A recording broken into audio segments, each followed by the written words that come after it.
Hey there, welcome back to Owl Dragon Adventures. I'm Scott Kegler, And I'm Rob McPherson. and this is our review for The Ratcatcher by Platypus Industries.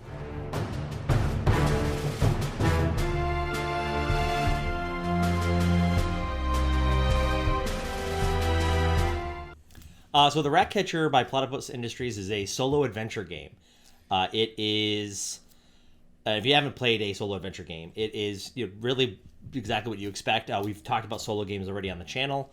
If you're familiar with the genre, We actually have a top 5 out there Yeah. of our top 5. In fact, this lands on our top 5s. it is on the top 5. So this is a game, obviously, going into it, very passionate about. I like it a lot. A game that I saw some coverage on in about late 2021. I got a pre-order of it and was able to get a copy. Robbie got a copy as well. So Yeah, after he had played it a couple of times, he kept ranting about it. So I'm like, okay, fine. And I swung by my friendly local game store and actually grabbed their last copy. Although we just stopped by a different game store the other day and there's like 10 of them on the shelf. So Yeah, they they must must- have done a reprint. yeah, more got available. But so it is basically a card laying or tile laying exploration, a one-player game where you are the Ratcatcher. The specialist has been called in to the kingdom of Brie to deal with their lots of puns in this game, so get used to it. To the kingdom of Brie to deal with this magical cheese that they have, because the magical cheese is great and everyone loves it, but so do these rats. So there's this infestation of rats, and this magical cheese is so good that it also has effects on the rats, and they start mutating into more aggressive rats and stronger, larger rats as well. So that's a big part of the mechanic of the game. So you go around the board catching these rats and obtaining the cheese first if you can, because that's what you use to level yourself up in the game. But meanwhile, the rats, if they can get swarm enough of the cheese, enough of them together, they actually get to take that cheese, and it actually upgrades the boss fight basically in the game that you're working So towards. there's 2 win conditions and 2 lose conditions. You can win by collecting 10 cheese yourself, or by killing the big bad nemesis rat, or you can lose by the rats collecting 10 cheese or the nemesis eating your face, which most of my gameplays end that way. Yeah, I was gonna say most of the games either end with the nemesis battle I have found, or with the my character getting the cheese in time. So a cheese victory or a showdown with the nemesis, and one of us dies. I haven't usually survived long enough for them to get the 10 cheese, the rats, but No, neither have I. I got close one time. It was really scary. yeah. So that's basically the mechanics of the game, the theme of the game. So let's talk a little bit about gameplay. So from a gameplay standpoint, obviously we've said this is in our top solo games. This actually made it into my 2021 standing top 10 10 of games all right time, now. yeah, that's right. I really love this game. I've already in the past compared it to an experience like a Zombicide type game where you're dealing with swarms of things, and it is just this fun dice battle Yeah, game. we've kind of nicknamed it the solo zombicide type of thing. Yeah. It's got a good dungeon crawly feel without actually being in a dungeon. And the various rats feel like the kind of like if you've played the Zombicide series, it feels like some of them are the weaker walkers, and you have runners, you have abominations effectively. So it just has that feeling. But I love the theme of the rat. So gameplay for me is fun. I've gotten probably 20, 25 plays out of it so far, and I've only had it since late last year. Yeah, I've gotten a few less plays than him. I'm probably only at about 10 or 12. I have 1 victory so far because it is a dice game. So my anti-dice foo definitely does not do me any favors in this game. Yeah, I am very good. There's no explanation because luck is not a real thing, but I do well with dice games. Yeah. So I roll the 1s for myself and the 6s for the nemesis. It's awesome. Yeah. But no, I'm going to give it a full as well on gameplay because I have a blast. Even when it's completely decimating me, it's a ton of fun. Well, I think that's the fun thing too. And any solo game for me that has a solid win condition. Like I can play the games that like you're trying to beat your own score. Those as long as the mechanics are fun and the game's fun. But my preference is to have a solo game where I have there is something I'm trying to do or not do. Yeah, I almost find the games where it's beat your own score are my more meditative games. Those are the games where I'm just kind of like going through the motions. I enjoy the motions, and it's just kind of like unwinding. These are when I'm in like I want to accomplish something type of thing. Yeah, so a lot of fun. So great gameplay. Yeah. Next, accessibility. So as I said, I love this game. Right. But if I had to get into one thing I don't that I would knock it for is the accessibility. Yeah. There are a few things that contribute to that. I wouldn't knock it as a solo game, but you as a player, if you don't play a lot of solo games, may have some difficulty because there's nobody else at the table trying to help you. You may need other resources, which are available online. Yeah, we think we've only really gotten all of the rules, we think, correct, because after I picked up my copy, we have had that conversation back and forth. And there's some great FAQs on the website, so credit there. There's some kind of errata they've done on the game that is helpful. But the base rulebook and the box has some gaps. It doesn't really flow well. It could have used with some, could have done with some more editing. With if they do future expansions, which I've heard they are going to, they could correct a lot of that. Another thing I had some struggle with initially was some of the iconography is not the clearest, and some of the abbreviations are not the clearest. So they were trying to go for a very ink art style, which when it comes to the icons, they can get a little bit similar in their flow. So I can see where I didn't have a huge problem with it, but there's a couple of icons that I've had to look twice at. One of them, which comes to mind, is just the rat icon versus the peculiar rat icon, because sometimes they're really small in the instruction book. So it's just, plus the Ratcatcher symbol and the rat symbol can be very similar as well. The rat spawn and the Ratcatcher symbol are a little similar. So that would be just something I would knock it for. So it's not highly accessible. It's a low accessibility game.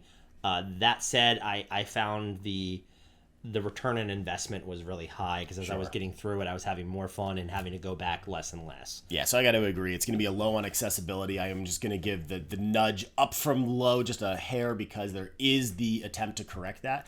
In fact, I thought I heard a rumor that they were going to try to correct it for the second printing of the game. So I'm curious if those copies we saw the other day have an updated rulebook. Perhaps. I'd be curious to check it out as well. But so still, it's intuitive. It's just there's some struggle there on accessibility. So next, design. For me, from a design standpoint, I love the profile of the game, the size of the game, the way that it is laid out. I really love the art style of the game, but it just also kind of hits me a certain way. I love the kind of... you love rodents. I like rats, but I love the kind of old, you said like pen and paper. Yeah, I was gonna say, and it style. looks almost like the illustrations you would see in old manuscripts type of or thing. old fantasy kind of books, fantasy, stuff like TSR. That. Yeah, like it just has this old like first edition, second edition D&D art style. Like I really enjoy it.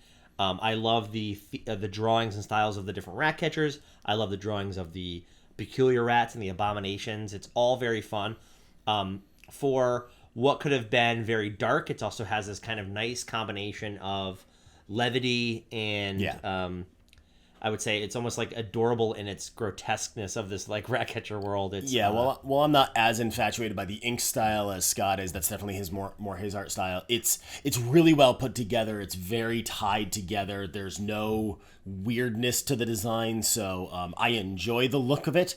But I'm going to give it a high just because it's consistent. It's extremely consistent across the board. No pun intended. And you like tile laying anyway. I love tile laying. So like, and I actually like what this game does from a design standpoint on the cards, and this kind of harkens back to gameplay, but you have a lot of options when you add. So when the township expands in the game, you have these little. I don't know if you hear music in the background, but that's my dryer going off.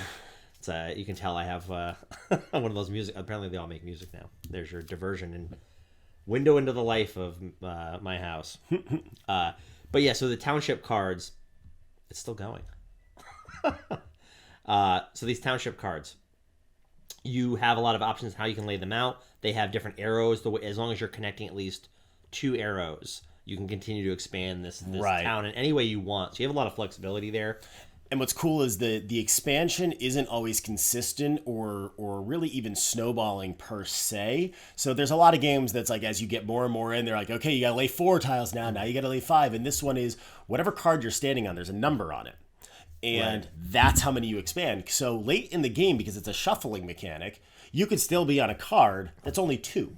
So your map doesn't expand all that much. Or early in the game, like I've had, where you're standing on a 4, you're like, cool. Which can be good and bad, right? Yeah. Like as far as like It adds a lot of cheese options, but it also adds a lot of rats. A lot of rats, especially like if depending on your draw, which I like in Zombicide, it's the same thing. Like, am I going to get the rats that are focused on the cheese or the rats that are focused on eating me? Yep. So I really love that. So still very high for me on the design side. Yep. Agreed. So finally, not finally, but quality as well here. Quality, I love the quality of the box, the cards, everything is pretty sharp. I love the tokens in the game, are a lot of fun. That said, I have upgraded some of the tokens, which are available. Yeah, and it's one of those things where, yes, technically they're upgrades, but at the same time... Well, no, I guess they are just upgrades. I was gonna say they're kind of base gamey because they're just well, I mean, they still work with the game, but and they're from the manufacturer. But for instance, there's an upgrade for the peculiar rats, so it's a peculiar rat token. The base game basically has them as cardboard, circular tokens, which are okay. But for the $15 for the peculiar tokens, a lot more fun. They have $16.99 to be exact. Oh, okay, you just bought a copy.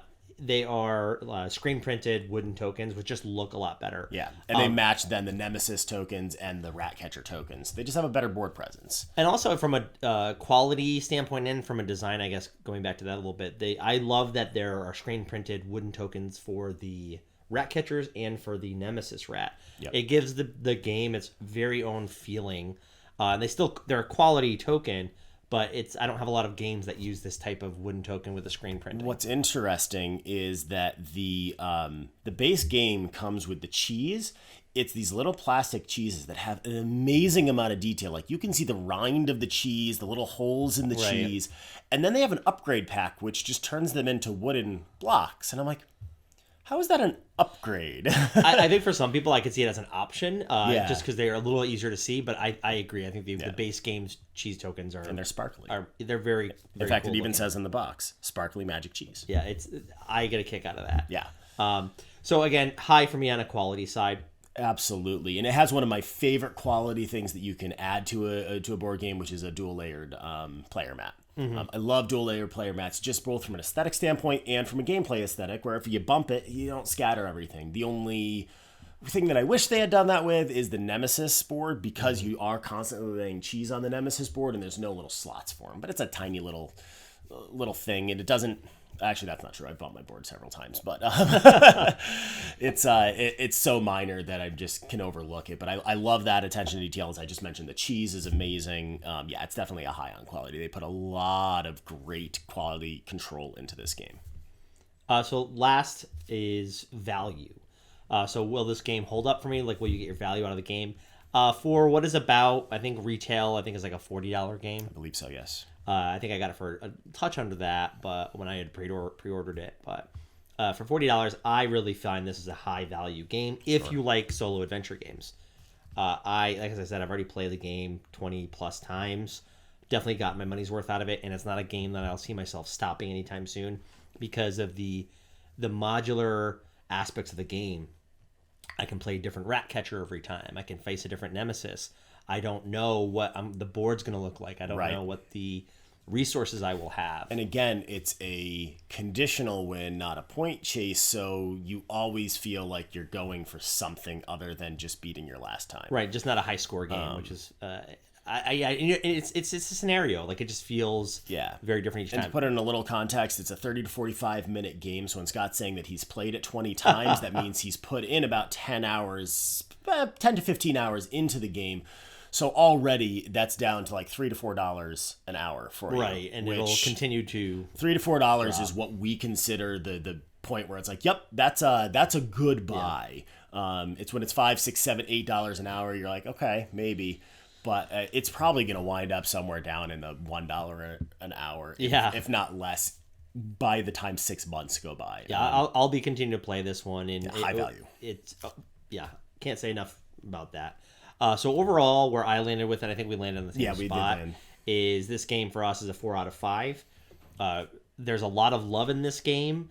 Like I said, the only thing I would ding it for is you may struggle with that, and if you don't have maybe the passion for it, or if you don't fall in love with the theme the same way, that may be a game that you're not coming back to as often. But if you give it a chance, I really do think it's a return on investment. You're going to get a lot out of this game, have a lot of fun. If you like leveling a character, that kind of a game, solo adventure, but you can get it done in 45 minutes. To Rob's point, excellent game. Yep. And just to point out, Platypus Industries has been very receptive of all the criticism to the game in terms of the accessibility, and they are making very strong efforts to correct that. So that, to me, says a lot about a publisher when they are willing to accept the critique and be like, yep, nope, okay, how's this? And they're great about that. They're just very engaging and well on their socials. Yeah, I was going to say their social team is pretty awesome too. So looking forward to more from Platypus Industries. Speaking of more from Platypus Industries, they actually have a Kickstarter coming out in the very near future. I don't remember the exact drop date, so forgive me, but it's Drop Bears. In case you can't tell, they are an Australian company. Yeah. If you're not familiar with Drop Bears, it's a koala reference. Koala reference. So that one looks pretty fun. It's actually going out to play testers in the very near future. I just saw a post about that, so we're hoping to get to play test that. Looks like it'll be fun. I know it's, koalas and not rats for you, but the game, like the design stuff that I've seen so far looks same quality as this. So I'm really looking forward to playing that. Yeah, so that was the Ratcatcher by Platypus Industries. Thank you very much for watching. If you enjoyed this, we really appreciate if you like and subscribe to our channel so you can see more content like this. So thank you for joining us on our board game adventures. And best of luck on all your future adventures.